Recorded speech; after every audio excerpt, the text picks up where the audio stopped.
తెల్లారి అసెంబ్లీ పెట్టిను మీరు పెట్టంగానే అందులో గవర్నర్ గారి ప్రసంగం పెట్టిండ్రు ఇక గవర్నర్ గారి ప్రసంగం అయితే దారుణం ఒక కాంగ్రెస్ కార్యకర్త గల్లీలో మాట్లాడిన దానికంటే హీనంగా ఉండే ఆ ప్రసంగం నోటికొచ్చిన మాటలు 10 ఏళ్లు కేసీఆర్ మొత్తం ఖరాబ్ చేసిండు తెలంగాణను నాశనం పట్టించిండు అప్పుల పాలు చేసిండు రాష్ట్రం దివాలా తీసిండు అని దివాలా కోరు మాటలు మాట్లాడితే ఆ రోజు కడుపు మండి అసెంబ్లీలో మీ బిడ్డగా సిరిసిల్ల ప్రజాప్రతినిధిగా అసెంబ్లీలో ఆ రోజు ప్రభుత్వానికి చెప్పిన నేను 10 ఏళ్లలో ఏం జరిగిందో చెప్పిన ఆ తర్వాత తెల్లారి ఇంకొక ఆర్థిక శాఖ మీద శ్వేతపత్రం అని పెడితే హరీష్ రావు గారు మాట్లాడింది తర్వాత విద్యుత్ శాఖ మీద పెడితే మన జగదీష్ రెడ్డి గారు మాట్లాడింది 3 రోజులు అసెంబ్లీ నడిస్తే 3 రోజులు మన పార్టీ తరఫున మనం కూడా సమాధానం చెప్పినాం మంచిగా సమాధానం చెప్పినామా మంచిగా చెప్పినామా లేదా పెట్టినాం మరి మీరు ఒక్కసారి ఆలోచించుండ్రి కేసీఆర్ గారు పంపిన 3 సైనికులే గట్ల మాట్లాడితే కేసీఆర్ వస్తే ఎట్లుంటుందో ఒక్కసారి ఆలోచన చేయండి అసెంబ్లీకి ఎందుకు చెప్తున్నా అంటే పాపం ముఖ్యమంత్రి గారు బాధ చెప్పుకుంటాడు మొన్న ఏదో ఇంటర్వ్యూలో టీవీ ఇంటర్వ్యూలో అరే నేను కొత్తగా వచ్చినా కూర్చున్నా ఇక కుర్చీ చదువుకోలేదు చక్కగా కుర్చీ అటు ఇటు చూసే లోపలనే బావబామర్దులు ఇద్దరు వచ్చి అటోషే ఇటోషే వాయిస్తాండ్రు అని చెప్పుకుంటాడు పాపం బాధ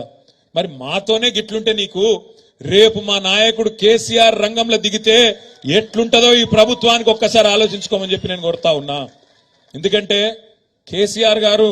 నిజంగా కూడా నేను చెప్తున్నా రూలింగ్ లో కంటే గవర్నమెంట్ల కంటే ఆపోజిషన్లోనే కేసీఆర్ చాలా డేంజరస్ ఎందుకంటే అద్భుతంగా చీల్చి చెండాడడంలో ప్రజల పక్షాన గొంతు విప్పడంలో ప్రజల పక్షాన ప్రశ్నించడంలో కేసీఆర్ కంటే పదునైన గొంతు బహుశా భారతదేశంలోనే ఎక్కడా లేదు ఇవాళ ఈయన మాట్లాడుతాడు ముఖ్యమంత్రి 100 మీటర్ల కింద దొక్కుతాడు బీఆర్ఎస్ ను ఒక ఆయననేమో 100 మీటర్ల కింద దొక్కుతా అంటుండు రేవంత్ రెడ్డి ఇంకొక ఆయనేమో ఇక్కడ మన ఎంపీ ఉన్నాడు కరీంనగర్ బండి సంజయ్ కుల్లా చెప్తుండ ఆయన మనం కొట్లాడుకుంటూ కాదు కాంగ్రెస్ బీజేపీ కొట్లాడుకుంటూ కాదు బీఆర్ఎస్ గింతంత మిగిలిందిగా ఆయనతో బీఆర్ఎస్ ను ఖతం చేయాలి మనం కొట్లాడుకోవద్దు మనం కలిసి ఉండాలి అని బండి సంజయ్ కుల్లా మాట్లాడుతుండ్రు చూసినరా లేదా మీరు చూసిరా లేదా భోజనం ఉన్నది కొద్ది గట్టిగా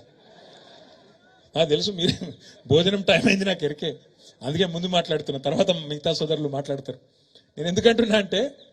ఇంత ఓపెన్ గా ఇంత బాహాటంగా మనం కలిసే ఉందాం అని బండి సంజయ్ ఒక దిక్కు ఈయననేమో 100 మీటర్ల లోపల బొంద పెడతా అంటుండు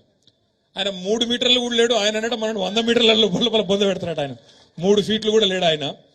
అంటే 100 మీటర్ల లోపల బొంద పెడతాడట నేను రేవంత్ రెడ్డి గారికి ఒకటే చెప్తున్నా రేవంత్ రెడ్డి గారు ఈ పిచ్చి మాటలు ఈ ప్రగల్భాలు నీకంటే ముందు మీ గురువర్యులు మాట్లాడిండ్రు వాళ్ళ గురువర్యుల పేర్లు ఎందుకు తీగాని నీ గురువు మాట్లాడిండు ఇంతకంటే ముందు ఉన్న పెద్ద తీస్మార్కాన్లు మాట్లాడిండు నీకంటే ముందు కేసీఆర్ ను తొక్కుతాం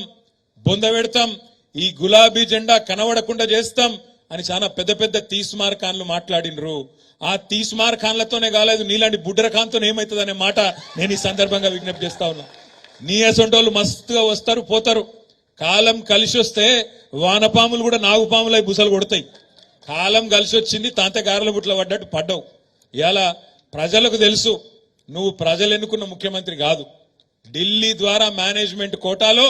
ఢిల్లీని మేనేజ్ చేసుకొని మాణిక్యం ఠాగూర్కు 50 కోట్లు ఇచ్చి వీని చెవుల ఊది వాని చెవుల ఊది 4 నువ్వు పోగేసుకొని ఢిల్లీకి వెళ్ళి ఆడికెళ్ళి మేనేజ్మెంట్ తీసుకొని తెచ్చుకున్న పదవి తప్ప ప్రజలందరూ కలిసి కూడబలుకొని నిన్నేం ఎన్నుకోలేదు ముమ్మాటికి ఎన్నటికీ నువ్వు కేసీఆర్ గారి కాలు గోరుకు కూడా సరిపోవు రేవంత్ రెడ్డి అని నేను మాట నేను విజ్ఞప్తి చేస్తా ఉన్నా ఇది నేనేదో వేరే ఉద్దేశంతో చెప్తలేను ఒకటే మాట గుర్తుపెట్టుకోండి ఇవాళ నిజంగా కూడా కేసీఆర్ అనే నాయకుడు లేకపోతే ఈ గులాబీ జెండా లేకపోతే తెలంగాణ ఎక్కడిది ఆ తెలంగాణ రాష్ట్రానికి వచ్చే ఈ పదవులు ముఖ్యమంత్రి ఉప ముఖ్యమంత్రి పదవులు ఎక్కడి ఆలోచించుకో రేవంత్ రెడ్డి గారు మాట్లాడే ముందు అనే మాట నేను విజ్ఞప్తి చేస్తా ఉన్నా